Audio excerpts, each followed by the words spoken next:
All right, Mr. Mayor, welcome back for a third time. Thank you for blessing us with your presence here. You know, the honor's all mine. Never gets old. Mighty busy day. So the word on the street is you have some stuff to get off your chest here. Yeah, there was a bit of a brouhaha last week. Okay. We had a long meeting that got a little notoriety and a little attention, and just wanted to kind of talk to that a little bit and kind of let folks know sort of what's going on, let you guys know what's going on, so you kind of Okay. Tell us what happened. What happened? hear Is hear this first drama sort of here? thing. It's total drama at this point. It's politics, it's intrigue, it's who's doing what and what's their angle, what's her angle, what's his angle. Yep. Yeah, it's everything you want from your small municipal government. Is this like some House of Cards type of vibe? No one's getting murdered, so no one's gotten pushed off the train tracks yet. Keyword yet. Exactly. So it's not that bad, but it's what you expect. It's one of those things where you try to collaborate, you try to sort of cultivate some not coordination, but you're just trying to cultivate some collaboration and some togetherness, and just try to brainstorm different ideas and kind of work together, and you end up with sort of a situation sometimes when that doesn't go as planned. When was this? When was this? So this was last Tuesday on the 24th of June. And so what we had was a Board of Commissioners meeting. It was a regular Board of Commissioners meeting. Yeah. And the intent was that this would be the meeting where we did the final vote for the budget.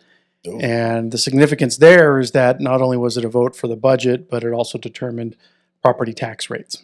Oh, okay. So the county just reevaluated everybody's tax value for all of their homes. In Waxhaw, the tax rate went up, or the tax value, as calculated by the county in the town of Waxhaw, went up like 54 or 56%, something like that. That's a lot. It's a fairly substantial increase. So a lot of homeowners are maybe happy with the rising value of their home, but with that comes the potential for rising taxes. Of course. So Pros and cons of everything. exactly. So we don't want to leave the rate the same, causing taxes to go up 54% as well. We want to adjust the rate downward to sort of compensate. And one part of the board was very adamant about leaving the tax rate revenue neutral. And what that would do is it would set a new rate downward from the existing rate in such a way that the town would take in the same amount of money that it's been taken in, so that we can kind of maintain all of the programs and all of the staffing and all of that. However, government being government, things tend to grow, headcount grows, but also staff in general, they deserve a raise. Right. They need a raise like anybody else. Our police department is not quite keeping up with surrounding law enforcement, such as the county. So Union County Sheriff pays a little more. And then certainly Mecklenburg Police pays a little bit more. Mecklenburg Police and Meck County. Yeah, it's the Charlotte Mecklenburg Police Department. Shout out to the Waxhaw Police Department, though. You guys are everywhere. They do a good job. They kind of let their presence get known. They're everywhere. They're not hiding behind the bushes and just sort of taking naps. No, they're out there. It's all about community patrolling and community policing and staying engaged and staying present. Yeah. So it sort of helps create a good image, but it also gives a lot of folks a good sense that, hey, someone's out there keeping an eye on things. Right. So it's For kind sure. of nice. I mean, Waxhaw is I think they just came out. It's the 5th safest place in North Carolina. Yeah. So, I mean, it's that's in the top pretty big. 5. So it's something that it's a big hats off to our law enforcement, and people appreciate that. The people of Waxhaw appreciate that. Right. Yeah. And For sure. I think they're willing to pay for it. Yeah. So for that reason, the idea of a revenue neutral rate wasn't something that we can really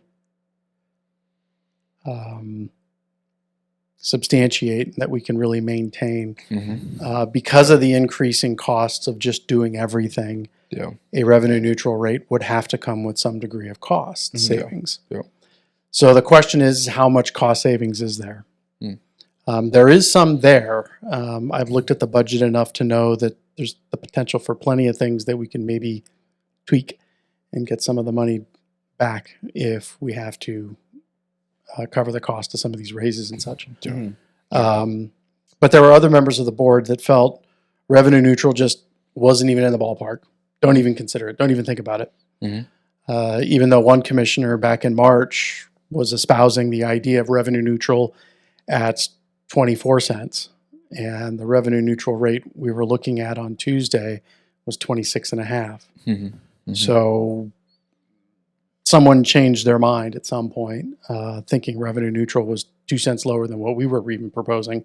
For those out there that don't know, what exactly is the revenue neutral point? Like, what does that mean? So revenue neutral is a rate that right now everybody's paying a property tax rate of, I think it's 38.5 cents.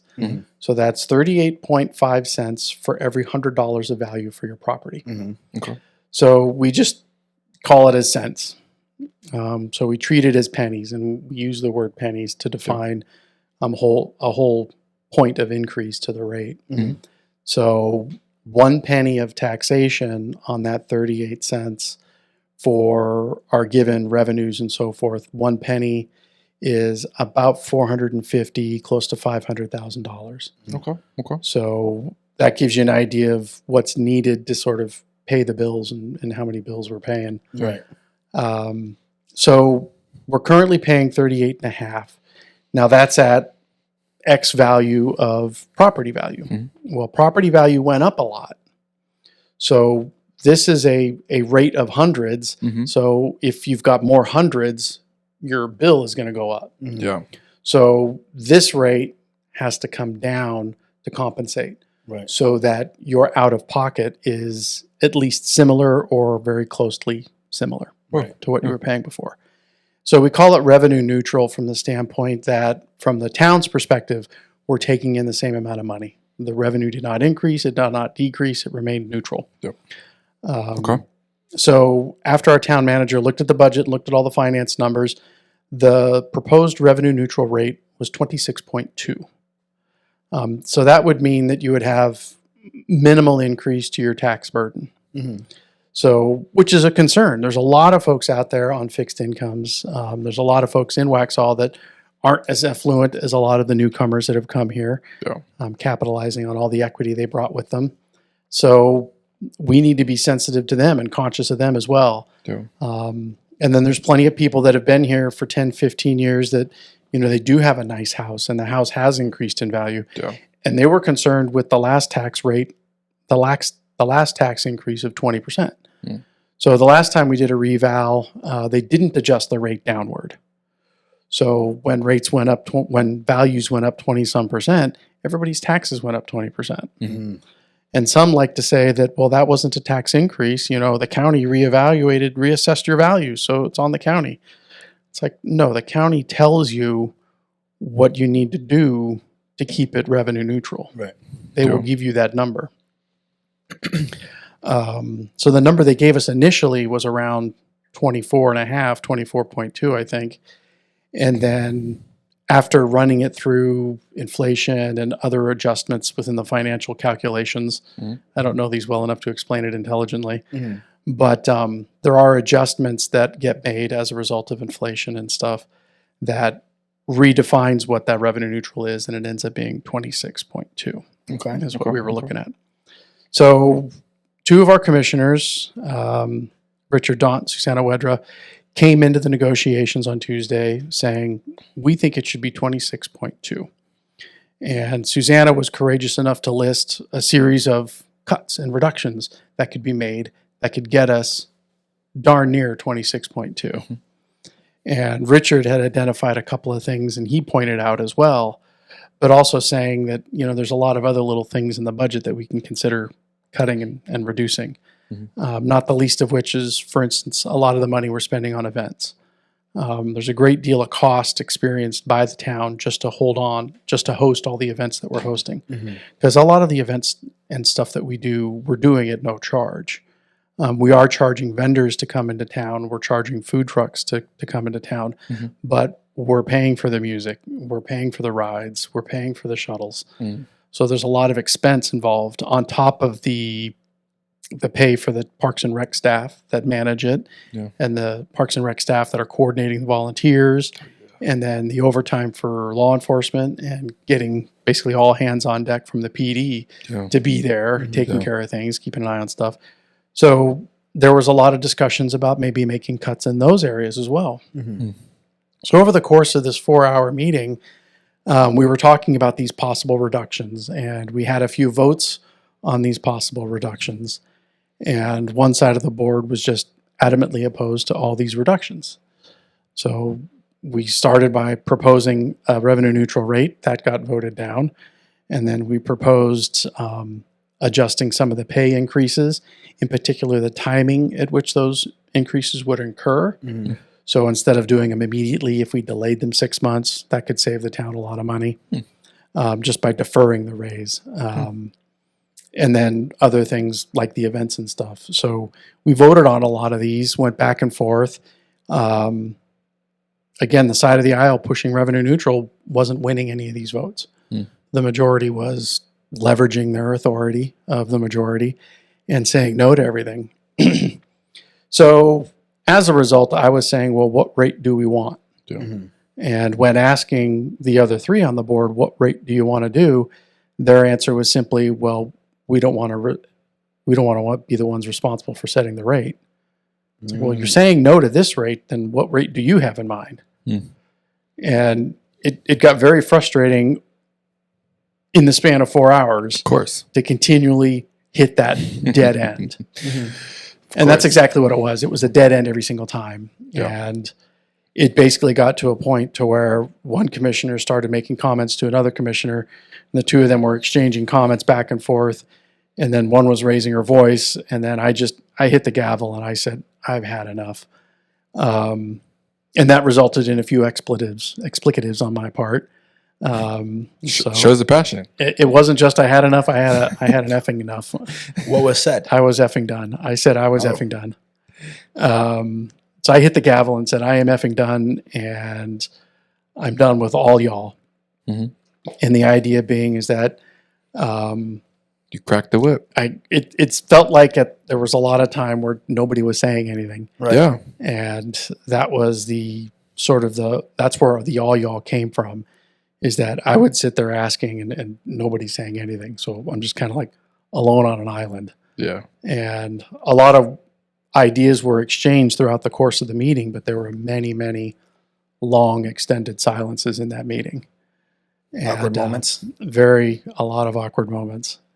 And I lashed out, and I think I lashed out at everybody at the board.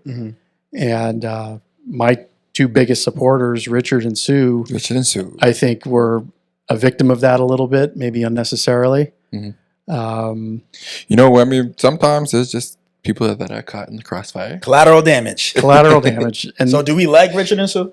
we love Richard and Sue. We love Richard and Sue. Sue. Yeah. Shout out to y'all. No, definitely, because Thank you, Richard and Sue. these guys fought hard for 4 long hours, Yeah. and I felt really bad about inferring in any way that they were somehow the holdup. I feel bad that, especially that they're thinking that maybe some of that was directed at them. I kind of yelled at them because I trust them, and I feel like, okay, we've got a connection here. We understand each other. I think you can take it a little bit more than some of the others can. Of course. So I think that sort of made it inexcusably easier for me to draw some of the attention in that direction, even though it was completely undeserved. We had one side of the board that was saying, we're not going to be the ones to set the rate. Why should we set the rate? And Richard Daunt, for instance, was making the claim repeatedly that they vote continually on their own, the three of them, while we fight tooth and nail against some of their choices. And they seem perfectly comfortable doing that, for a year and a half now. Yet suddenly this one meeting with no discussion, no pre-warning, no olive branches extended before the meeting or anything like that, just right out of the blue, them saying, no, we're not going to adjust a rate. We're not going to set a rate. Yeah. And what made it really galling was that just in March, one of them on that side of the board was suggesting a rate. and was suggesting revenue neutral as a concept and following up with a recommended rate of 24 cents. So he supposedly did some analysis and said this would work. Mm-hmm. Yet he comes back then now in June and says, nope, that doesn't work. And there was no explanation to it. There was no explanation as to why he changed his mind. There was no explanation as to why it went from, I think we should do this, to, I'm not going to be responsible for setting the rate. So since we're name dropping here, we have, just to paint the picture, we have Richard and Sue. Yes. We have you, the mayor. Me, the mayor. Yep. And then we have Justin. Jason. Who can't Commissioner make up his Jason mind. Hall. And who are the other two? So Jason Hall's on the far end, Commissioner Tracy Westlick, and Mayor Pro Tem Brenda McMillan. Okay. So Jason, sorry, I'm so sorry. Jason originally had a proposal and now just a few months later automatically switched, Yes, which coincidentally seems in favor of the other two. correct. But that's just it. I don't know if it's in favor of the other two, because one thing I can tell you is that the Mayor Pro Tem never suggested or recommended a rate. She never put forward a motion on a rate and didn't offer any reductions or cuts to the budget that could justify or support a revenue neutral rate. So did it feel more as if everybody like really wasn't there to kind of settle something, or if they were just there because they had to be? You know what I'm saying? I felt like they were there not to collaborate. They were there to try and do something political. You think they huddled up and was like, hey guys, no matter what, we're not agreeing to nothing? They went into it. They were so solid and so unified in this. Neither one of us are saying anything. I think Commissioner Westlick near the end, not long before my blow up, was pitching 32. Everybody said no. 31. Everybody said no. And then 30, and everybody said no. And so it's like we went through this time and again during the meeting. I think we voted on 30 or 29 multiple times during the meeting. And it got voted down every single time. So one side of the aisle wasn't even willing to go with the higher rates because they didn't want to do it alone. They wanted to force Richard and Sue to go along with them. So we were stuck there for 4 hours trying to make that happen. And what was the so what's the tax rate now? So shortly after my blow up, I think it was Commissioner Wedra that extended the olive branch and said, okay, can we all agree on 29? And Richard and Sue discussed it, and we then did the motion, and then all five agreed on 29 cents. So my question is, if 29 got voted down 5 times, I don't know if it was 5 times, but it was mentioned once or twice, but it did get voted down. Okay. How long after the blow up did you guys make a decision? 15 minutes. Bro. God dang. So yeah, it went from 4 hours of, oh my God, to, we were done in over 50 minutes. The whole meeting could have been a 45-minute meeting. Because the thing to keep in mind, and what adds to that frustration, and folks are like, how could you do that? You're usually so calm. Why'd you blow up? That was our 3rd or 4th budget meeting. That was our 4th meeting, I believe, to specifically talk about the budget. In the span of like a month and a half, 2 months. We've been talking about the budget for a couple months now, and it's something that our interim town manager has worked very hard to give us all the numbers and answer all our questions. And the staff has worked very hard to comb through the budget and propose reductions before they ever got to us, so that the town manager could then say, yes, we can do this rate. So there was a lot of work that had gone into it. And then to go into this meeting, I was looking at this final meeting as, okay, this is our last chance to kind of brainstorm and collaborate on some potential cost-saving measures. I presented some cost-saving measures. Richard and Sue both presented cost-saving measures. Jason Hall, he had some cost-saving measures as well. And even Commissioner Westlick had, I think, one as well that we all voted on and everybody agreed on. So there were some cost saving measures that were approved, but some of the really substantial ones, because again, 1 penny on the rate is almost $500,000. So when you start talking about where to cut and what to shave, you're going to have to shave off a lot of 10,000 here, 5,000 there's. You got to get a lot of those to get to $500,000. Yeah. Are there any significant budget cuts that you guys made? As a result of the 29-cent rate, there's no need for significant cuts. So we still have a fairly well-funded capital improvements plan. We keep a pretty long list of capital improvements that the town is working on. And it's one of those things that, we're forever working on capital improvements. We go through the list every year, every budget cycle. And then throughout the year, when planning and engineering and whoever is involved is ready to do the project, it gets the final approval from the board. So we keep a good running list. And right now that list is about $900,000 in projects. There's stuff for the park, the skate park, the downtown park, stuff for Nesbitt, a lot of park stuff, Nesbitt Park, as well as improvements to the rec barn. So there's a lot of money in there for that type of stuff. And then there's some traffic improvements, some signals and lights and things. How much did you say you wanted to donate to the Kingdom Blueprint podcast? Well, we'll see what we can do. Yeah, that's one of those things that the town gets asked frequently, and I can just say this publicly so everybody knows. The town categorically as a whole does not donate to charities. It's one of those things where one person's charity is another person's scam, as people tend to look at things differently. So we choose not to get involved in charities. The town's job is to collect the tax money and do the will of the people of the town. And that has to do with roads and facilities and, vacuuming leaves and maintaining the sidewalks and all those things, the nuts and bolts of the town that we really take care of.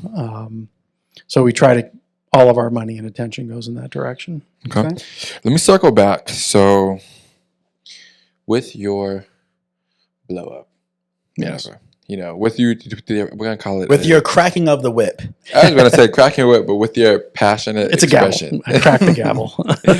the gavel. We keep using the right expression. Sure. We live in the South. We can't say certain things. So we'll say with your passionate expression. Yes. Do you regret it? I don't really regret it because it's hard to argue 4 hours of stalemate versus a decision in 15 minutes. Very true. So there were times during that meeting where I was getting, let's just adjourn. And I kept saying, no, we're not going to adjourn. We're getting this done tonight. Right. And damn Skippy. One of the things that came up, and it's something that, I've only been a mayor for a year and a half, and Richard and Sue, they've been commissioners for that same period of time. Yeah. So there are things we don't yet know and understand about the laws and the rules. But we did learn something on Tuesday, is that there is a serious penalty for not passing a budget. Ooh. This was something that was asked by others who didn't know either what the ramifications were of not passing a budget. And the question was asked, and it was researched by the town attorney, and it was researched by the town manager.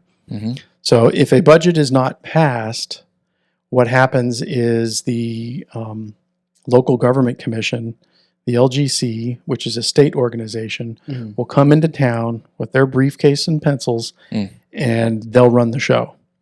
And they can do everything as extreme as not adjusting the rate down, so everybody's taxes could have gone up 50+%. Yeah. Wow. They prohibit you from spending any money and taking any money.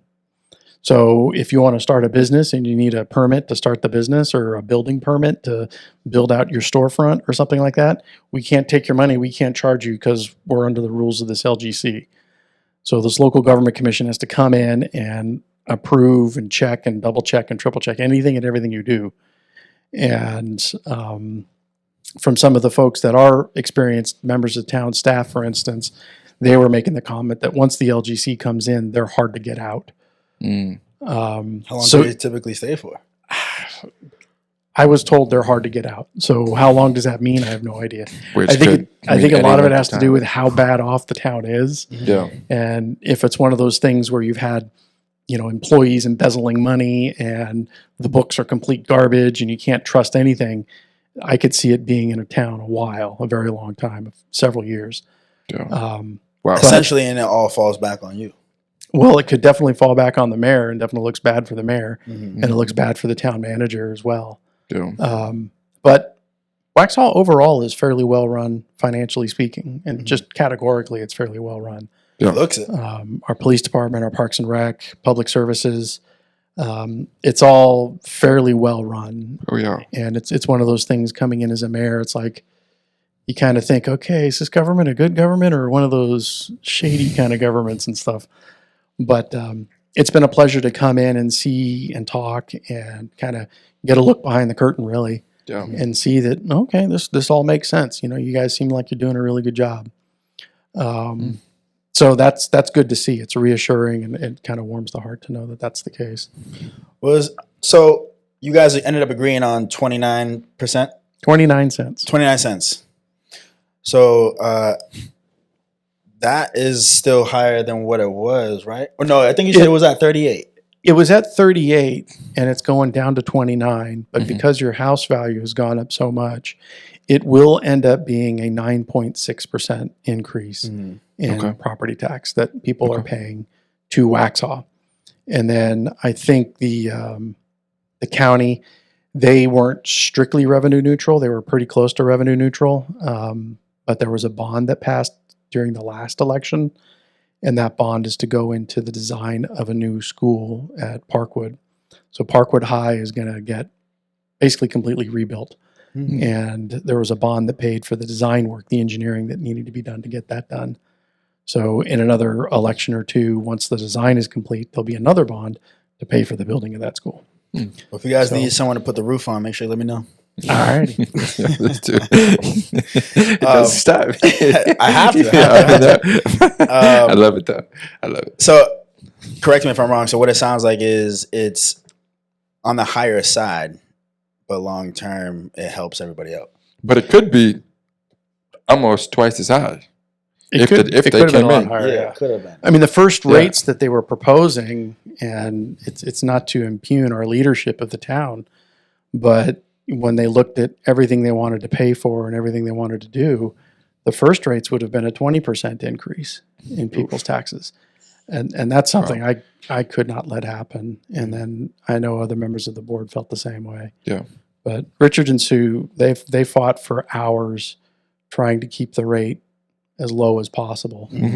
And there were 3 others that were looking at, well, what happens if we don't pass? And I'm sitting here thinking to myself, not passing the budget is failure, and failure is not an option in this instance. It sounds like they have an agenda at the same time. And that's what it felt like, that there was another agenda going on. Someone had other plans. But, I mean, I have to say hats off to Richard and Sue because they showed courage for standing up to basically the pressure of the town and the staff, saying that, we need these increases, we need this, and we need this, and all these things, these needs and wants and gottas and all this stuff. They were courageous enough to stand up to that. Yeah. And they had the leadership enough to say, hey, this is what we need to do to make these numbers happen. And I know Sue was presenting some really solid plans on how to shift some raises around and really make a difference to the budget that could make a difference for everybody. But again, after a 4-hour fight, something had to be done. You gotta do what you gotta do sometimes.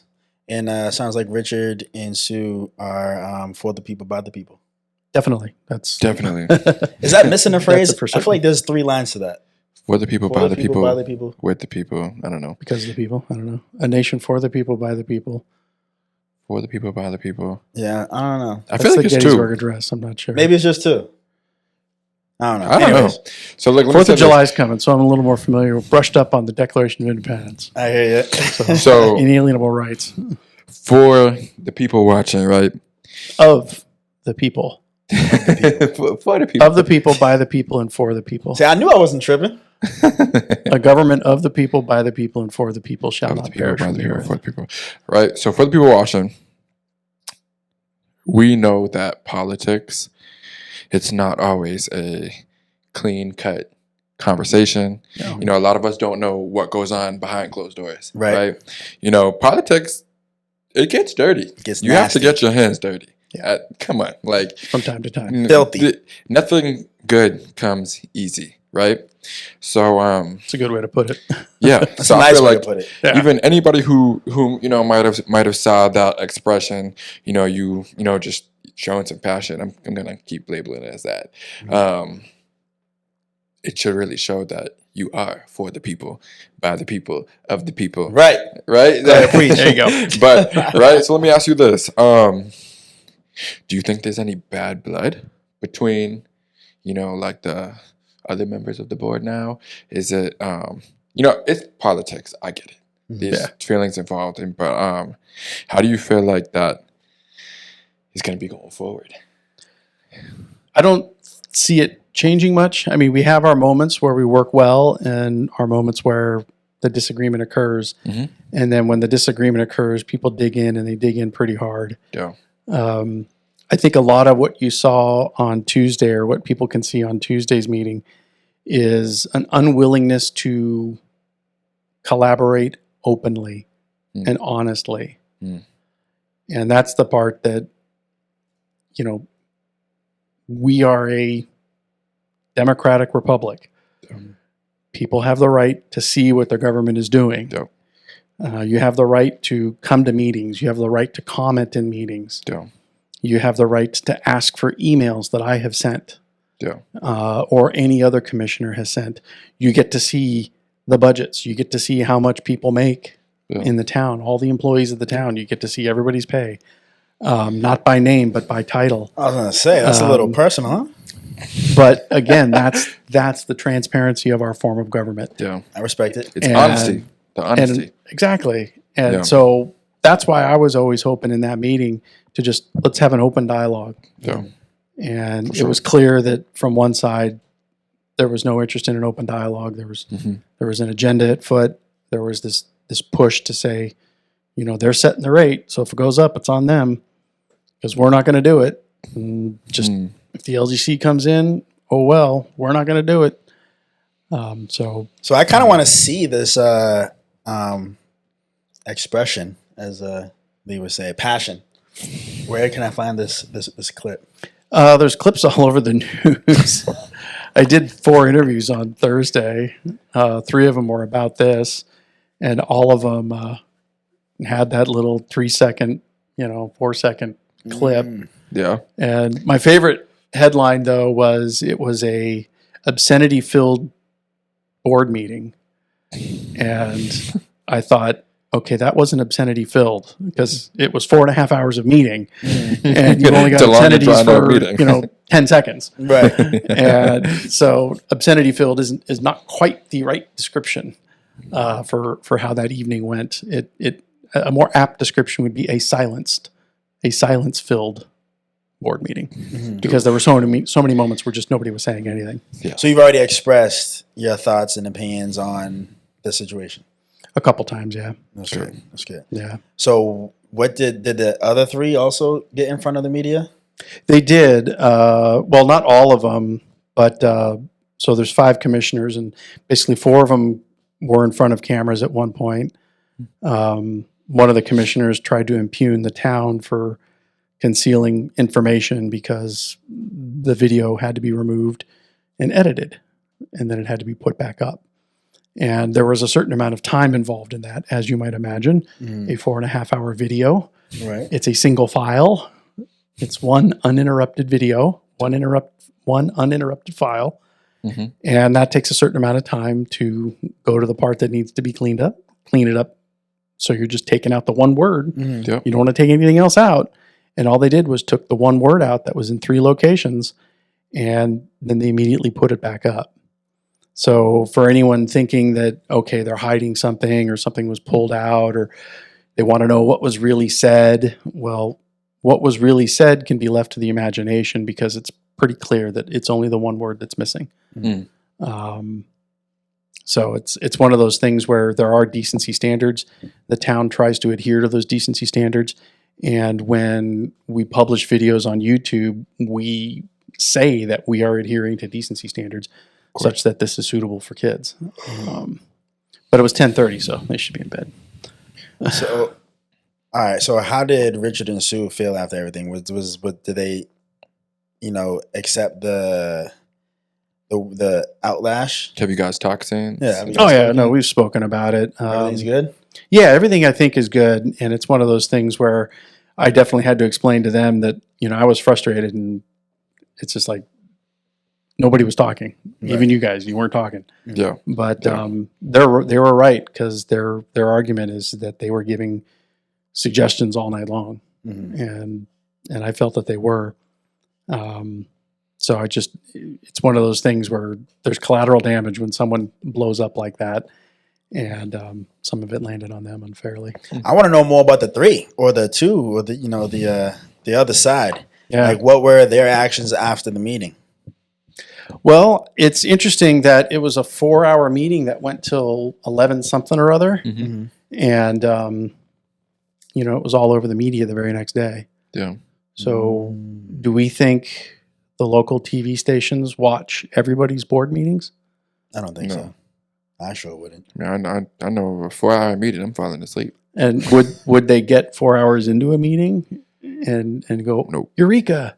Nope. Nope. Once Once that first silence hits, they're like, all right, guys, wrap it up. You know what I'm saying? Yeah. This meeting's going nowhere. So there was an agenda. So they went to the media right after. Well, Someone the next did. day, Someone did the very next day. if not that night. How'd that make you feel? I was unsurprised by it. So after I kind of settled back down, I'm like, oh, shit, that's going to be on TV. But at the same token, I'm like, again, we're not Charlotte. We're not a big city. Yeah. There aren't necessarily media outlets watching every meeting all the time live. There wasn't anything other than the budget. There wasn't anything else on the agenda. And the budget wasn't seen as being an overly contentious item. Yeah. So I Did you get any? I hasten to think media was looking at it live. Yeah. Yeah. There was an agenda. Did you get any cold shoulders after it or anything? Like, walking to the parking lot. Did they just leave straight away without saying bye or shaking of the hand? Well, I've been getting cold shoulders from the other 3 for, a year and a half now. So Why though? Tell us about this relationship. What's going on? Give us some tea. yeah, you asked earlier and I was thinking about it. There's an overall attitude, and I felt it from the beginning, is that they had a really good thing going and we just wrecked it. Their approach from day one was that we pissed in their Cheerios and they weren't having any of it. We have very experienced commissioners on that side of the board that have been through more than one budget fight. And it was a surprise that didn't seem to show at all. What was their plan that you came in and pissed in?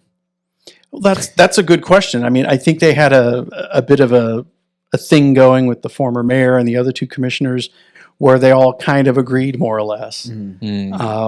They claimed that they had their disagreements, but they were never in public. They were never in front of the people. And they kind of had a way of working it all out behind the scenes. And that's what, it bothered me to think that, if there's disagreements going on, we should see that. The public should be, not necessarily to say a part of the discussion, but the public should at least be privy to that discussion and know what's going on. Yeah. So one of the ways that they got rid of any discontent that might exist between the commissioners was they would do these 2x2 meetings. And a 2x2 meeting, so back up. Lesson of the day. There are strict rules about who can meet who in what number. Okay. So there are rules. If commissioners want to get together and talk, there are rules to that. So for instance, there's 5 commissioners and a mayor. And then, so there's 2 key phrases. There's a quorum, and then there's a, what's the other one? It'll come to me. A quorum is a majority of the voting members. And then an open meeting, that's the word I was looking for. There's a quorum, and then there's an open meeting. They have 2 slightly different definitions, but they're roughly equivalent in that it basically means a majority of the voting body. which means for the commissioners, it's 3 commissioners. 3 commissioners cannot get together and talk about town business. If they bump into each other at the bar, if they have dinner at a restaurant with their families, that's all fine. But the minute they start talking about town business, it becomes an open meeting. And there are strict laws behind open meetings. They have to be recorded, or there has to be a note taker to keep minutes. And then they have to be announced ahead of time. So there's special meetings, and then there's regular meetings. And a regular meeting, I think, is like 48 hours or something ahead of time, 72 hours ahead of time. And then I think a special meeting is only 24. Anyway, don't quote me on that. I am not the town clerk. So to get around those rules, what the town was doing were these things called 2x2 meetings. So you can't have 3 commissioners, and you certainly can't have all 5, but you can have 2. So if you do two times, and then a third meeting with the last commissioner and the mayor, the town staff can talk through all their ideas and discuss these things behind closed doors. So there was a lot of conspiracy. The public has a lot of concerns about what's happening in these 2x2s. Because they feel that all these meetings seem to go off without a hitch, and nobody says anything about anything, and there doesn't seem to be any exchange of ideas presented. No alternate ideas, no real discussion, just a statement here and a statement there, and I support this for this, that, and it's going to be great, and yada, yada, yada, or I'm opposed to this for this, that, and the other, and yada, yada, yada. And it's not to say that there's supposed to be open fights. There isn't supposed to be yelling and bickering. We're all supposed to be grown-ups. Right. So when it comes to a point where I agree or I disagree with you, but you two agree with each other, I'm in the minority, you guys have the votes, it's going to go your way. And as an adult, I need to accept that. And I think that that's what our side of the board has done fairly maturely most of the time.